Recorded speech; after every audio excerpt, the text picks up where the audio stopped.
Welcome back to the podcast and the video, depending which source you're actually listening or viewing. So today I had the great pleasure of speaking to Penny Power OBE. She's known for building Academy, which is the precursor to LinkedIn, the first social media network for business back in 1998 with a global membership of over 650,000 people, her and her husband Thomas. In 2014, Penny received an OBE for services to business. Penny is a role model for entrepreneurship.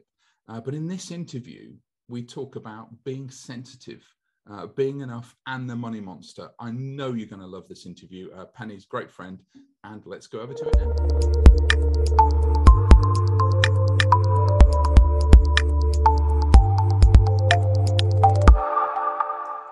Penny Power, welcome to the video and the podcast, because we're going to split this down. Great to see you, my friend. Great to see you. So tell me, in a world which is still quite patriarchal, sadly, and a lot of women who are top executives in this playing field, or whatever you call it, and they're having to be more yang, which is stepping over to the more male energy, you decided to come out and be more sensitive. Explain that. It's very funny. Hi. Very funny to use the term "you came out." It was like, yes, it did. Yeah. I'm sensitive now. Sensitive. Do you know, Simon? It's really interesting because the interesting thing is the perception. So I've been online since 1998, properly, when we built Academy, and I would say that I've always been like that. I'm just wondering if the world's just noticing it more. But in 2001, I wrote a blog called Emotional Wealth Leads to Financial Wealth, and I've always beaten the drum of the importance of being ourselves. My first speech, paid speech, was BT Women's Network when it was in something like 1999, 2000. I was terrified because they wanted me to talk about this subject of being yourself, and of course now this is a big theme, and whether it's a marketing meme or the reality of what we need to do for our own mental health. I've always been that. It's interesting to me use the word sensitive, because all my life, my mum, bless her, she's no longer with us, but always said, "Penny, you're too sensitive." And my first boss when I was 19, when I joined the IT industry, said, "Oh, I don't know how well you're going to do in business. You're very emotional." I don't think I have the intellectual intelligence to be anything other than that, because I'd have to be acting. So for me, it's been more about getting to a place in my life where it's not destructive to be who I am, because I've molded my life in a way where that's accepted. And so it is. I remember Hannah, my daughter, who's now 29, first time she saw me do a speech, I think she was about 10. She said, "Mummy, you're no different to being in the kitchen with you when you do your talk." And so I loved that. And I always remember thinking, yay, that's good news. So brilliant. I haven't got the capacity to be more sensitive, to be any less sensitive than I am. I am one of those people. I think it's hugely powerful. I mean, Brené Brown talks about the power of vulnerability. Yeah. And I think some people think they take it too far, and it's like, well, it's not about crying, and what it is an element of that. It's not about sharing all your pain, but it's not about sharing everything. It's not about sharing your dirty no, it's a very fine balance for people who don't quite get it. And I think it's like a lot of talents that people have, or communication skills. Some people just get it and some people don't. I think it's really critical to understand that one's vulnerability doesn't affect your credibility. Yeah, and I always say, if you've gone through some turmoil or some chaos, when you've come out the other side, then share the experience and say, "This is what happened. Wow, and this is what I've learned from it." So you're imparting wisdom rather than being there and posting like, "Oh, I've got a hurty finger," or I'm being silly. No, well, the danger is when you do that, and I've seen that happen to a lot of people, is you get a lot of advice. And in a way, you might feel it's unsolicited, but actually you have reached out and asked for it. Yeah. And therefore, it's a dangerous thing to do, because you've got to be in the right place to get advice. And sometimes people will share their vulnerability and then really regret it. I had somebody recently say to me, "What should I do about this post? I've shared some realities and it's really annoying me, all of the replies I'm getting." So Yeah, and you mentioned Brené Brown. I mean, she's great. She's been able to articulate in books and get on the speaking circuit in a way that I never was able to. Yeah. My daughter laughs about me because there's always a bit of a lump in my throat or gritting my teeth when I say it, because there's so much what she says I've just always believed in. And I think we are now in a world of desiring trust and honesty so much that unless we share our whole self, it's very difficult for people to really know. She says it brilliantly, Brené Brown. She says, what you are matters, but who you are matters more. I love that. Absolutely. It is true. It's because anyone can put a website up, and you've got to put a picture. And let's be honest, viewers, how many of you listening to this and watching to this have a photo which is probably 20 years old and heavily retouched? It's not you anymore. So doing videos, things like this, you coming on here, it's you, it's me. There's no filters. It is brilliant. So tell me also about being enough. Well, I think that's very interesting. I think it's about being enough for yourself, really. I think a lot of people think am I enough for you, Simon? Am I being enough on this show for people? Oh, I think so, yeah. Am I being enough? But I think if you come from that place, it's very hard. I think it starts with the internal validation of, well, I actually feel I am enough.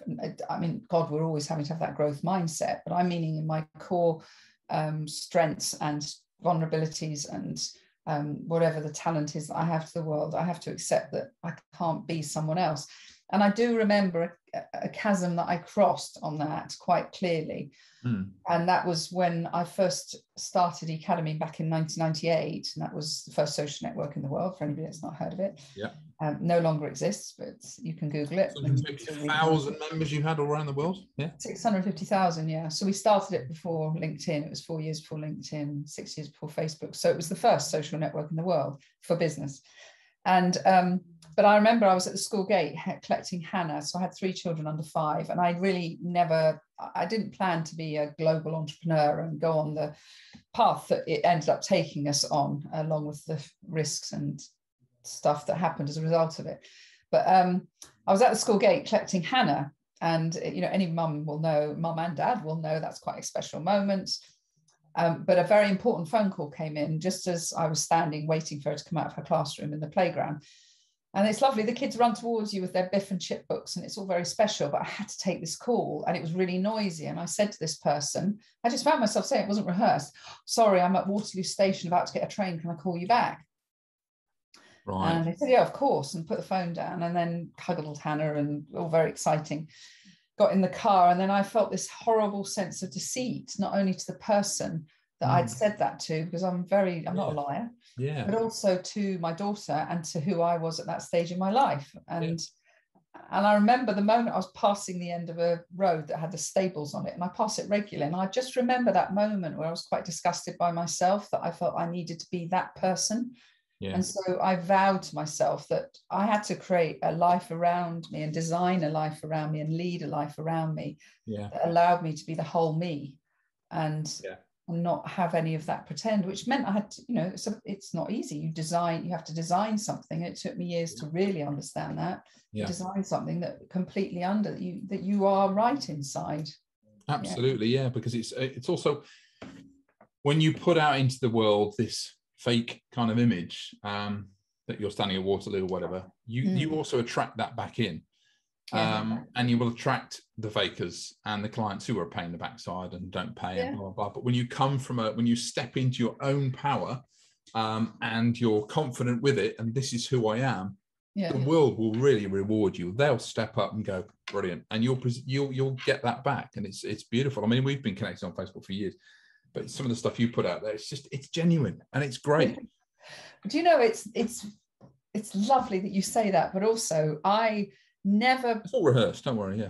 I never really think about what I'm going to put out there. I have never used a scheduling software. I have never pre-written a post. I literally was sitting at my desk. I'll come off a call with a client, or something will have triggered me on a thought, and that's what will go up. Now we put out some posts like you do about your podcast, and obviously those are pre-done because you know that you're putting out, but anything, it literally does come from the heart. And I think when I touch my keyboard, I have to remember there's people at the end of it, not technology. and it literally comes from the heart, whatever I'm saying. So when you do that, because I used to put a video out from my own business, I used to put out a video every week, but now, I mean, I haven't put out a video for ages now, only when, very similar strain as you, when I'll off the call from a client or whatever, and something will come up and think, I need to record that. I need to put that out. And every time, so my question to you is, when you do that, do you always get someone that says, I really need to hear that today? Yeah, absolutely, because you're resonating, aren't you? Yeah. Your words, yeah. You know, I never, ever, ever, and people will not believe it, but I never, ever go online looking for a transaction. Yeah.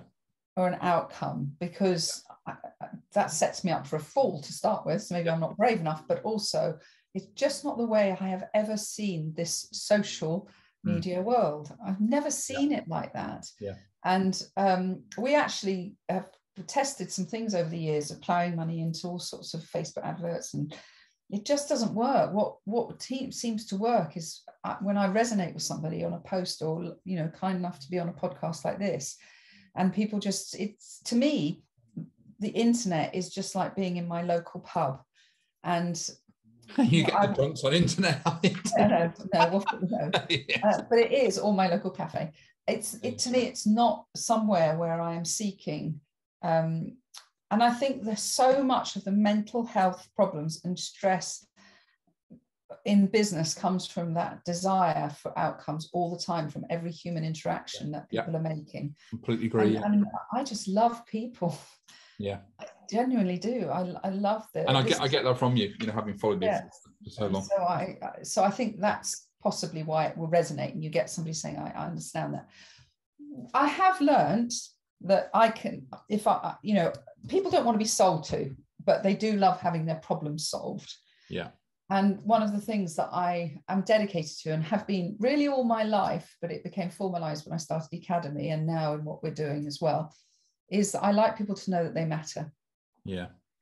And that is a really big human need. And if you look at Maslow's hierarchy of needs, it's very critical that people, we have that sense of belonging. So, you know, for anybody, Maslow was a brilliant man who wrote a book, I think in the 19th century, or maybe early 20th century.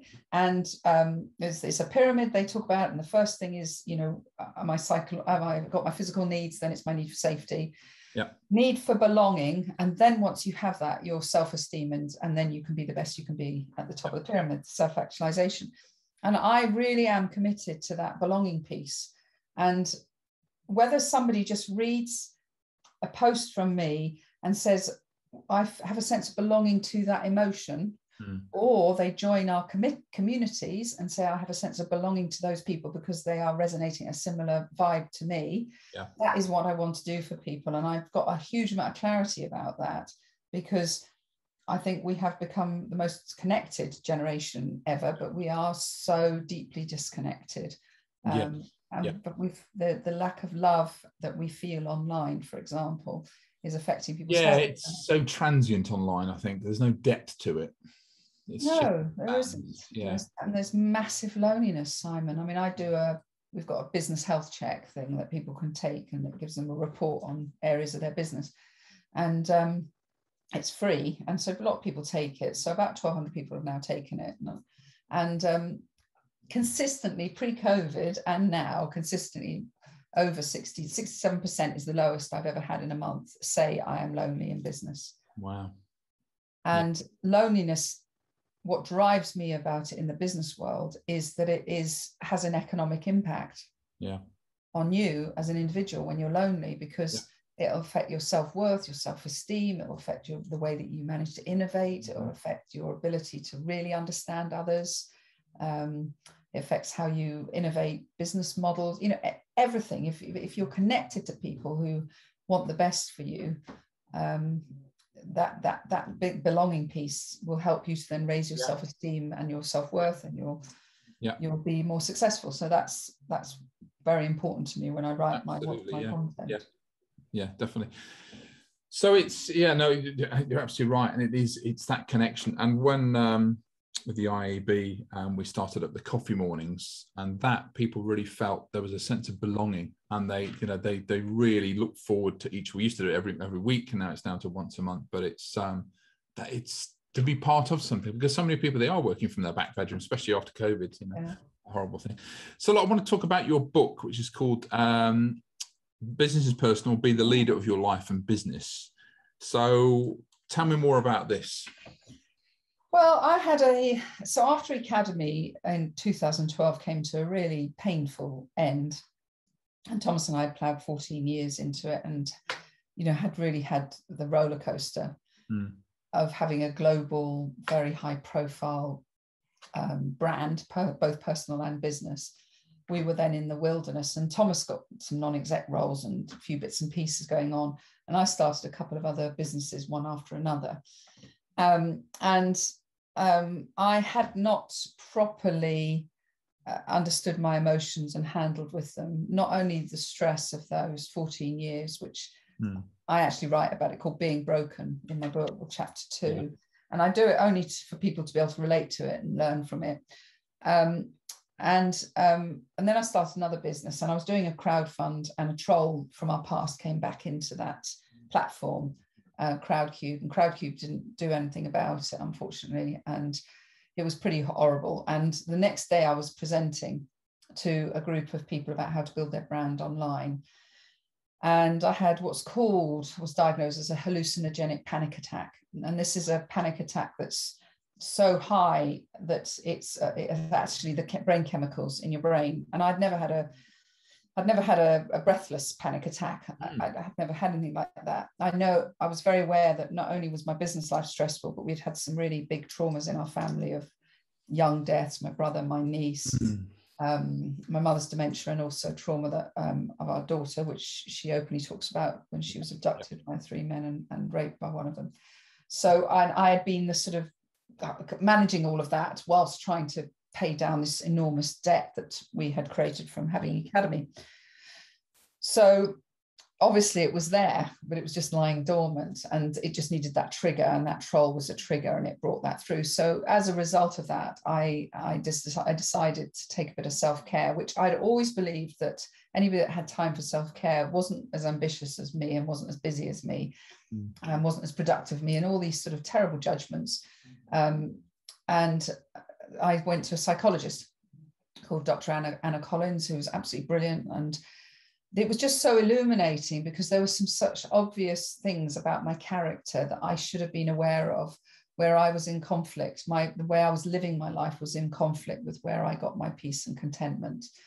And it was just very interesting. So after about 5 or 6 sessions, I had really started just being in the room with a psychologist and interrogating her on lots of aspects of being a business owner became very interesting to me, because I felt like there were 5 million business owners should have been in the room with me. Yeah. Particularly what I would call myself as an accidental entrepreneur, somebody who builds a business that wants to have impact and is very caring and supportive to others, but doesn't really understand necessarily how the business world and how that behaves. And so, I didn't have the resilience to it, although I didn't realize it. Yeah. And that's why I wrote my book. And I've always believed that business is personal, right back to when I was 19 and got my first job with that, and I did have an impact in the IT industry, and I had a huge career in it until I was 28 and left to have Hannah and then build Academy.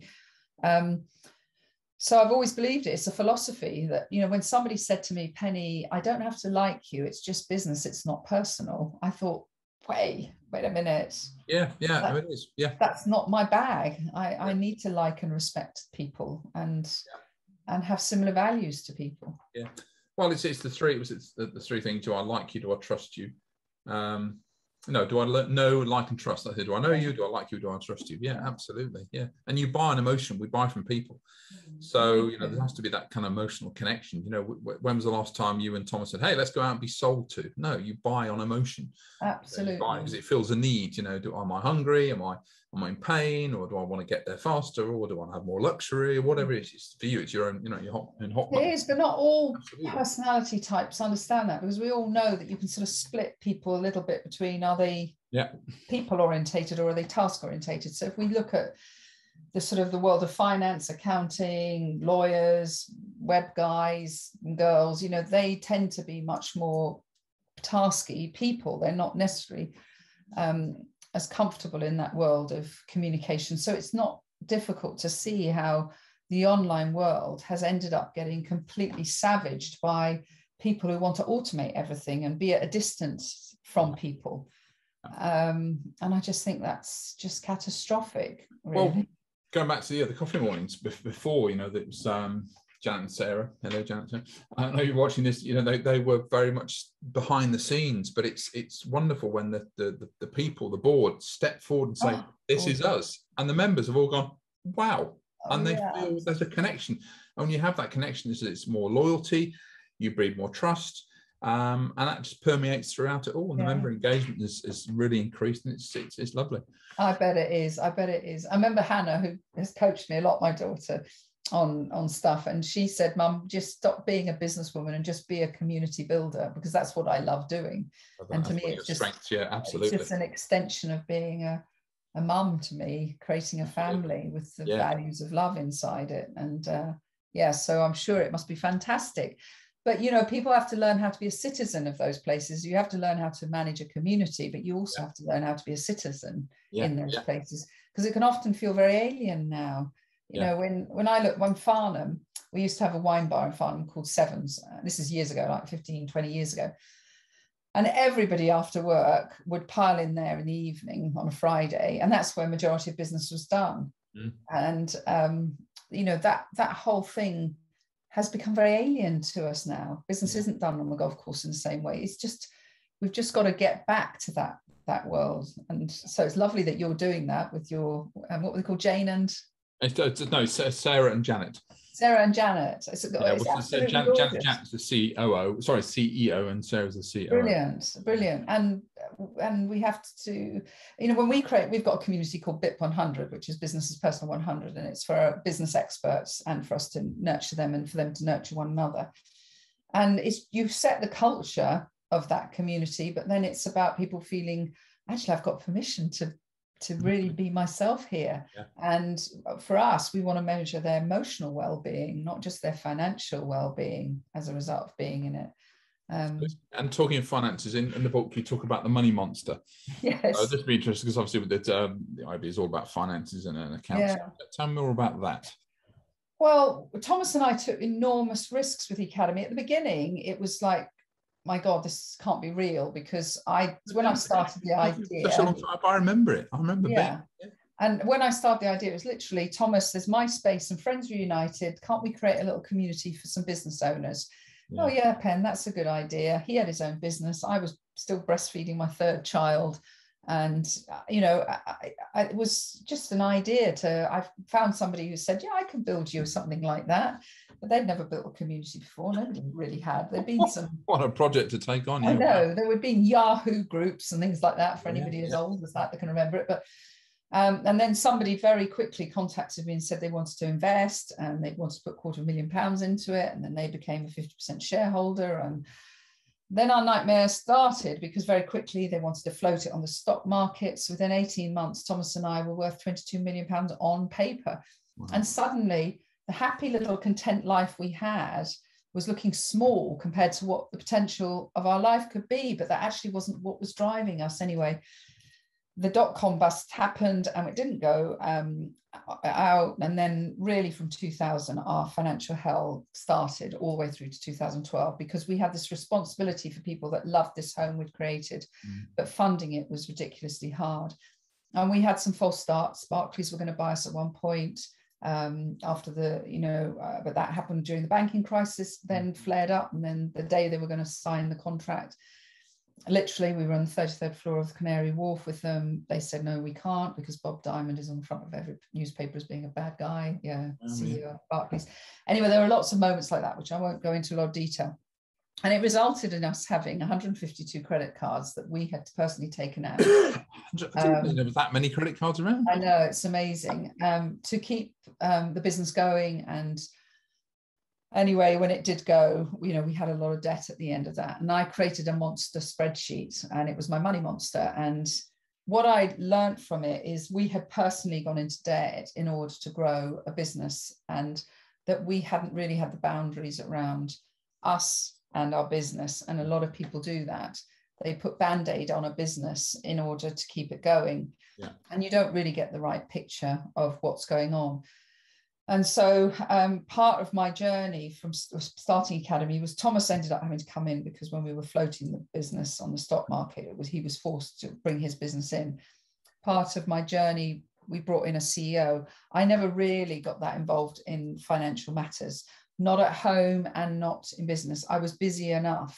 And then I just vowed to myself, I had to really up my game about understanding it. So I got rid of somebody who was looking after our accounts and had been used to having complete control.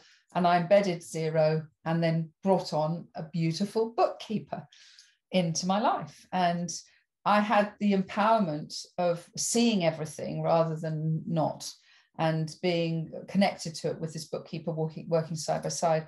And one by one, we earned enough money to pay off these credit cards until about 4.5 years ago, we were able to burn that spreadsheet literally with a glass of champagne and say, we've done it. We're back to zero now. So would you say, because this is something we talk about, they're never just a bookkeeper, they're a business advisor. They help people see the future of what's possible.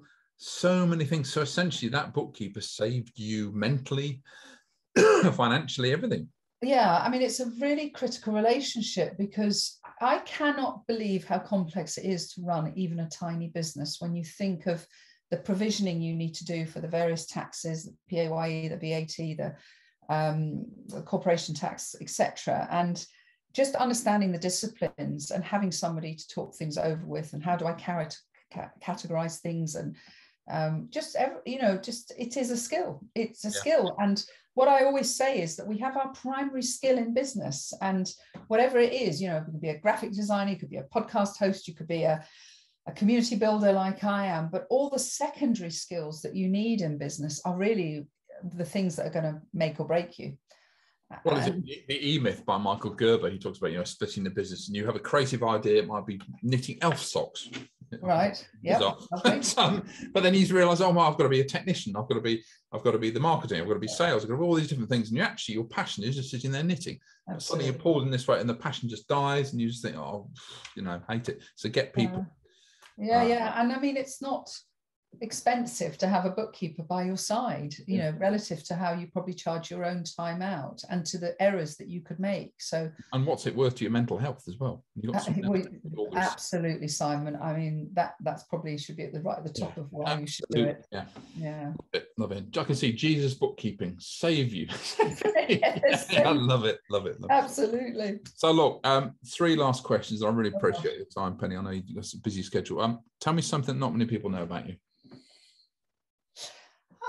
Well, it's not very exciting. The first thing that came to my mind was that I was a swimmer. That was my thing. And actually, it's quite nice. Sharon Davis, I always thought I'd be in the Olympics, and Sharon never was that good, but Sharon Davis was my real hero. And recently I was asked to do a foreword for a book, and Sharon Davis was also asked to do the foreword for it. And Thomas, we got the book arrived, and our names are side by side, and Thomas said, there you go, you are swimming in the lane with her now. Brilliant. Love it. That's fantastic. Excellent. Okay, so the penultimate question. You're lying in deathbed, a bit morbid. Regular listeners of this will know. I accept that. I accept it. Yeah, so everything you've written, everything you've created, everything's disappeared, gone forever. No one will remember it. It's all gone. So you only allowed to have one piece of advice that you can leave the planet. What would that be? Straight off the top of my head, it's live with love, not fear. Brilliant. I think that's what I would always say. Yeah, the last guy I interviewed, actually, Andy McGee, he said, love, what did he say? Yeah, love, again, something to do with love. Yeah. It's not love, it's not growing your hair and smoking weed or whatever. It's actually when you come from a place of love, when you love yourself, the world will follow suit. And it's really when you love others, because everybody else's communication is often an expression of their own frustration, fears. Absolutely. So brilliant. So the last one, where can people find you? Well, that's an address, obviously, but online. Very good. Well, I've got my website, pennypower.co.uk, but I mean, easy to find me on lots of the channels. I think LinkedIn is probably the easiest one that I would monitor if a message was sent through to me. Did you go on there and go, oh, LinkedIn again? We could have been here. No, because it's not what we were building. Yeah. We weren't building that type of, although it's getting much kinder and it's shifting, isn't it? Yeah. But we weren't trying to. In fact, Reid Hoffman was the founder, was on Academy before he started LinkedIn. Good Lord, wow. Yeah, Well, so, maybe your part to play was to give him that idea. Who knows? Yeah, who knows? So, Penny, it's been an absolute joy. Thank you so much. It really is. It's wonderful. And we'll put all the links on, and you can go on there. All your socials are on there, but also your book as well. Highly recommend people go and get it. Thank you very much. And thank you to anyone that was listening. And I hope you enjoy being a citizen of your wonderful community. Brilliant. Until next time, take care. Bye.